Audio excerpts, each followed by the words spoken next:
Govinda-Līlāmṛta, Chapter 2, Prāthaḥ.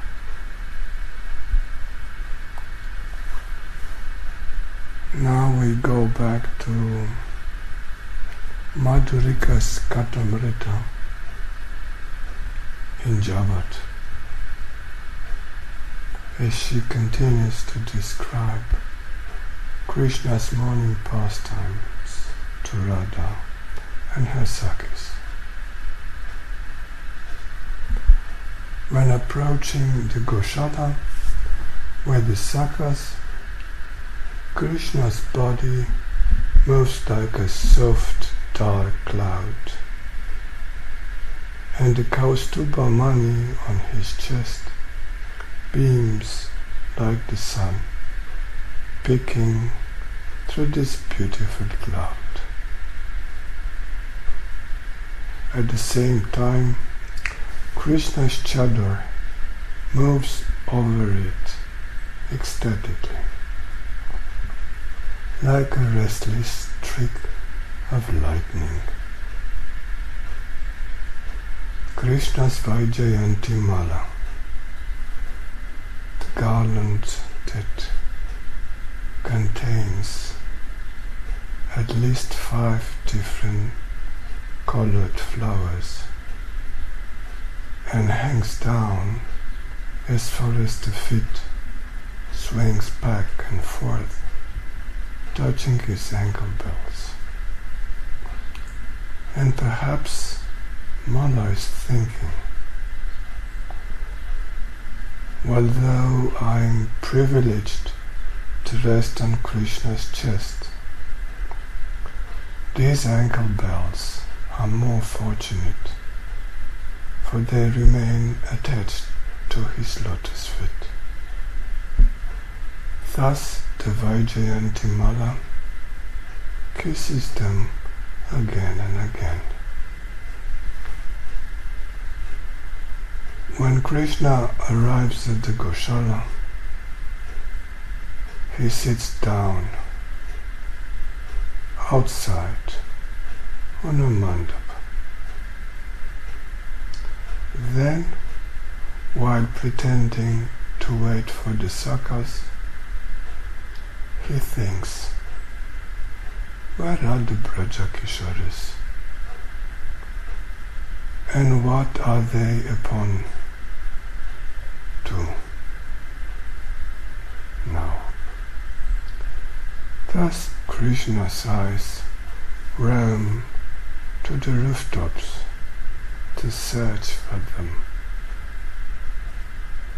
Moreover, Krishna's charming appearance increases as the boys whisper into his ear. He nods his head and delicately smiles as he ecstatically relishes their words. O Sakhī, you may know, the topic of this conversation is nothing other than Krishna's vilas with you. Back to Govinda-Līlāmṛta at the gośālā. Verse 37. Krishna Chandra enters the gośālā with Balaram and Madhumaṅgal, looking like the moon accompanied by Venus and Jupiter appearing in the sky. Ṭīkā. Krishna is being compared to the moon, Balaram to Shukra, Venus, and Madhumaṅgal to Brihaspati, Jupiter. When the devotees, observing these pastimes from the sky, see Balaram surrounded by a herd of white Kamadhenus, heavenly cows, or surabhis, who fulfill all desires. They compare the scene to Indra's elephant Jāvaṭ, resting on the snow-white peak of Kailash. And when Krishna appears in their midst, the Kamadhenus lift their heads. Now the devatas make the following comparison. Ah, this black bumblebee is nesting in a cluster of white lotus flowers, the Kamadhenus. Sri Gokulanand calls each cow individually by name. Hey Ganga, hey Godavari, hey Shabali, hey Kalindi, hey Davari, hey Dumri, Tungi, Brahmari, Chamuni, hey Hamshi, Kamali, Rambe, hey Champe, Karani, hey Harini. Placing his weight on his toes and the milk pile between his knees, Nandanandan milks some of the cows, while others are milked by the sakhās, all the while looking at him. Shri Krishna has other cows feed their own calves, while he lovingly scratches them behind their ears. In this way, Krishna finds joy in bringing pleasure to the cows. Ṭīkā. Just as a honeybee makes a sweet buzzing sound and collects pollen by soaring from one flower to the next, Krishna moves among his cows, uttering he, and calling out their individual names with affection.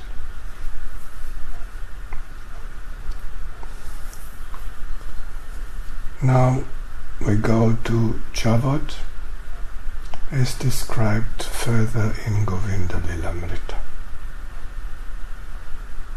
As Mukharā, the grandmother of Rādhā, comes early in the morning to her. Meanwhile, after rising early, Radharani's grandmother, Mukharā, eagerly comes to Jāvaṭ village. As she nears Rādhā's bedroom, it appears that nectar is pouring from a cloud of Vatsalya affection. Ṭīkā. Mukharā is Kirtida's mother. Rādhā is dearer to her than a million lives, and so she comes from her home every morning to see her at Jāvaṭ. Radharani spent part of her childhood living at Mukharā's house and reached puberty there. Still today the place exists within Vrāja Mandal and is called Mukharā. Back to Govinda-Līlāmṛta. Jatila is harsh and ill-tempered, yet she is always anxious to see her son's fortune and opulence increase. Thus, seeing Mukharā approaching, Jatila, the mother-in-law of Rādhā, cordially welcomes her. O learned one, after my boma, which is an affectionate address to one's daughter-in-law, Sanskrit Vadu, pay these addresses. Please engage her in Surya Puja, so that my son's progeny, lifespan, and wealth may flourish to include millions of cows. Once I asked Purnamasi Devi about how to increase my son's wealth. She replied, O Jatila, never disregard the request of Rajeshwari Yashoda. But on the other hand, don't listen to the gossip of the ignorant people. Therefore, O saintly Mukharā, please bless my boma, so that my son will become rich and prosperous. Ṭīkā. Desiring Radha Krishna's happiness, Purnamasi instructs Jatila in a roundabout way, so that she will not restrict Radha's cooking at Mother Yashoda's house. Back to Govinda-Līlāmṛta. Jatila next calls Radhika. O Boma, quickly rise and perform the Vastu Puja. Take your bath and get ready for Surya Puja. Ṭīkā. Vastu Puja is the brief household worship performed upon rising. Then, after taking a purifying morning bath, Radha prepares for the main puja that she will offer to the Surya Devata at Surya Kund.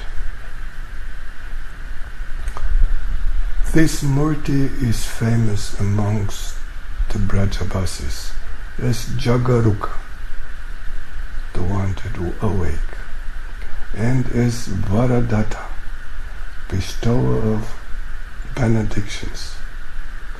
For this reason, Jatila daily sends Radha to Surya Kund for Abhimanyu's welfare. On the way, however, Radha bathes in Shamakund and meets Krishna at her own kunda, Radhakund, to enjoy numerous midday pastimes. Gaura Premanande Hari Hari.